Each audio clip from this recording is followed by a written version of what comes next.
Good morning.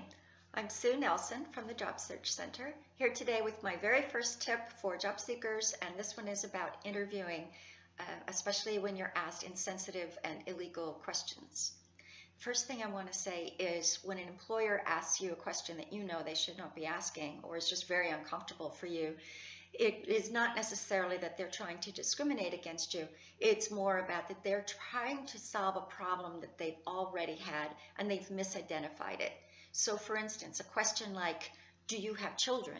Could be because they've had so many people show up late for work blaming childcare providers, when really what they need to find out is, can you come to work on time every day?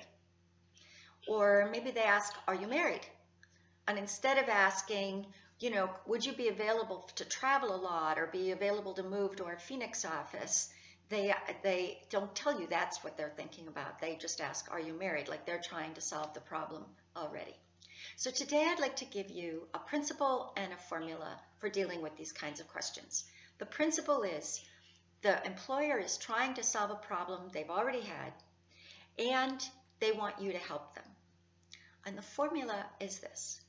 I'd be happy to answer your question. Can you tell me why you're asking it? And then you answer the reason instead of the question that they asked. So I had a wonderful client who was asked by an employer kind of aggressively, so are you married or single or what?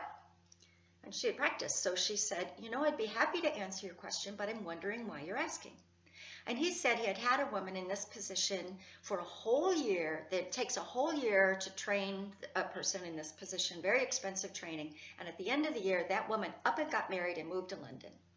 So he identified his problem as getting married instead of keeping your commitments, being upfront with your communication, all those kinds of things. So my client said, well, if you're worried about my commitment to this position, I can tell you, here are my career plans, here's what I would like to get out of this position, here's what I'd like to learn next, and here's the kind of step I'd like to be, or I'd be considering to take next. She got the job. She worked there for 15 years. She retired very happily from that job, and she did get married while she was there. She never answered the question. So you can see it works. If you guess wrong, don't worry, they'll correct you, and you can still answer what their real reason is. So for instance, the childcare question might not be about can you get to work on time, it might be are you available nights and weekends or available to move to our Phoenix office. The second thing I want to say is that the tone of voice we use when we answer these questions is really important. Our confident and calm and kindly, helpful tone of voice comes from practicing. So come to the Job Search Center. We have lots of tips and more workshops for you to practice. And I'm sending you my very best wishes to say soon, I got the job.